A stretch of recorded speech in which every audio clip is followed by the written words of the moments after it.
Hi, it's the Lone Rambler. Today I want to make a video about the housing crisis, which led to our financial crisis, our current financial crisis in the United States. Um, you could say that the financial crisis was caused primarily by the housing crisis, but that leaves an open question: what primarily caused the housing crisis?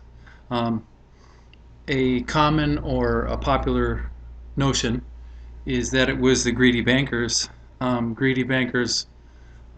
making risky loans to people who couldn't pay them back, trying to make a fast buck, basically. Um, this explanation might work if it hadn't been for most of the century previously. These same bankers were not making those loans. In fact, they caught criticism from various leftist kind of organizations about being too greedy and redlining people and not making those loans. So if for most of a century they act one way, and then the last 10 years of that century, in the last 20 years, things change. Can we say that it's greed both times? Greed was the primary reason for the opposite behavior for 80 years as the one we've gotten for the last 10 or 20 years? Well, that doesn't really uh, fit well. That's a contradiction. If you want to say it's greedy bankers that caused our housing crisis, then you're on the hook for explaining why those same greedy bankers didn't cause it for 80 years.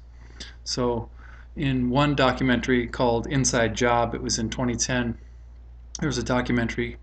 It introduced something called a securitization food chain, and it shows kind of like the path where a home buyer would try to get a loan from a lender, and I'm going to recreate that in a board here on my board, and I'll get this into view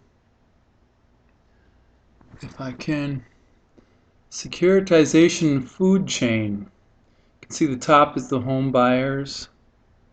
They get a loan, a mortgage from a lender. Example is Countrywide there. Countrywide turns around and sells that mortgage to an investment bank. Example is Goldman Sachs. Keeps going down the chain. Some investors pick up what Goldman Sachs does is they securitize the mortgage, they bundle it with a bunch of other investments like mortgages and stuff, and then they sell that securitized mortgage to an investor, and the investor goes ahead because he can't really trust the securities that he's buying. He goes ahead and insures the securities that he buys. Securities insurance companies like AIG. We're letting people bet for or against the failure or success of some of these mortgage-backed securities, credit default swaps, or whatever you want to call them. They're just a bunch of bundled investments that are bundled together so that you can't really tell if they're of good or bad quality. Um, Instead of personally figuring out whether they're good or bad quality, what they did was relied on ratings agencies. And these ratings, I'm gonna show you the other half of my board. You notice I hid half of my board. That's because I believe that the 2010 documentary Inside Job kind of missed the boat. Again, let me show you their chain. You can see that I've got people circled in red: the lenders, the investment banks, and the insurance companies. They're circled in red. The red is my indication of what was taken to be who's at fault for this new way of doing business, this new way of doing loans, the one that resulted in our housing crisis. Who's at fault for it? So the documentary would say it's the lenders, the investment banks, and even the insurance companies, the securities insurance companies. Michael Moore has a documentary, and he goes and knocks on the front door, or goes through the front door of AIG, and he's I believe, pointing in the wrong direction to where we need to place the blame for the housing crisis. AIG is way down the chain. You know, so many processes have been put into place by other primary focal points and pressure points that AIG is just kind of cleaning up the mess. They're not really at primary fault for our housing crisis, as Michael Moore might have you believe with his, I think it was Capitalism: A Love Story, that he went to AIG. Okay, let's look at my modified chain, securitization food chain that's modified and updated and includes more of the factors that actually did result in this big change in lending in home loans and such in the last 10 years or up to 20 years maybe. Here's the modified chain. Okay, there's our home buyers at the top. They're going to want a home loan. Underneath them are the lenders that may give them a home loan. In this case, there's Countrywide. Some new entities are circled in red as possibly primary culprits in bringing about our housing crisis. On the left there is the Community Reinvestment Act. I think Carter started it, and then Clinton really gave it teeth. And what the Community Reinvestment Act does, in essence, is it makes banks it forces them to have on their books risky loans that are called subprime mortgages, and like 20 to 40% of their books have to be these risky loans. Often, in many cases, let's say that, not in every case, but the Community Reinvestment Act, when it was used by politicians to go after a bank, they could make the bank have 20 to 40% of their books be risky loans, bad investments basically, kind of setting up the banks to fail, and the lenders, setting them up to fail. Also here on the right is Acorn. Acorn did a few sit-ins during the time of the crisis, or before the crisis, leading up to the crisis, trying to keep people who couldn't afford houses in their houses and keeping the banks away from the houses with pressure and doing demonstrations and such.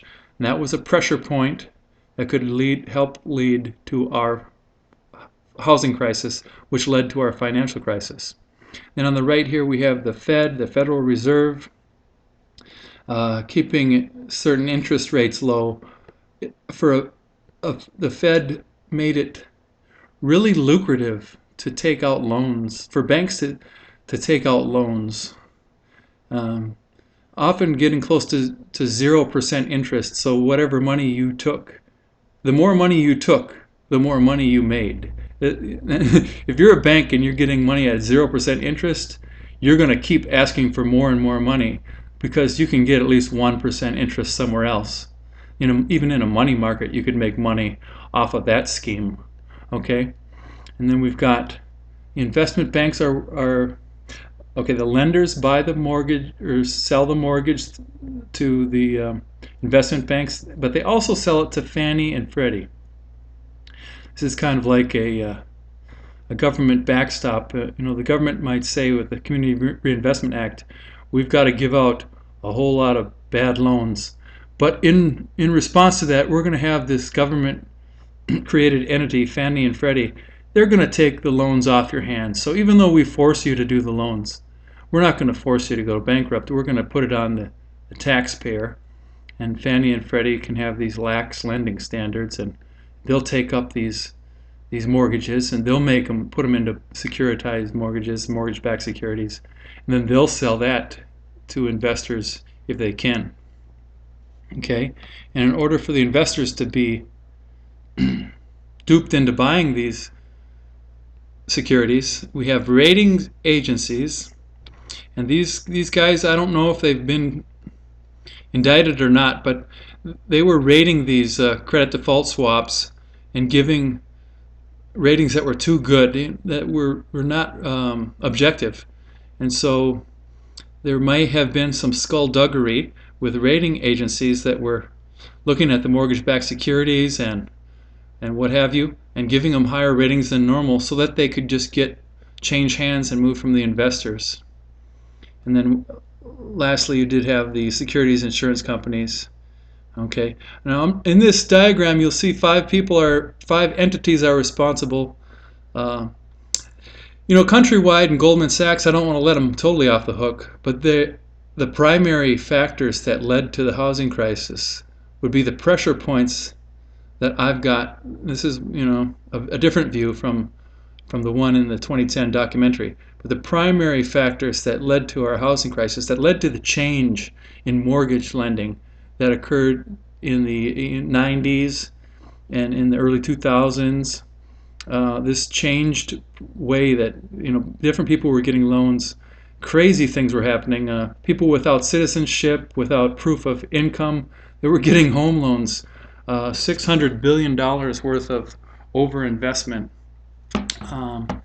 So these rich bankers, the populist notion is that they're at fault because of their greed. But how come they didn't create a housing crisis 80 years ago, or 50 years ago, or 40 years ago, or 30 years ago? What changed in the last 20 years? And that's kind of what my graphic depiction shows, is some things that have changed in the last 20 years that are primarily at fault for our financial woes. And I hope you enjoy the video. Thank you very much.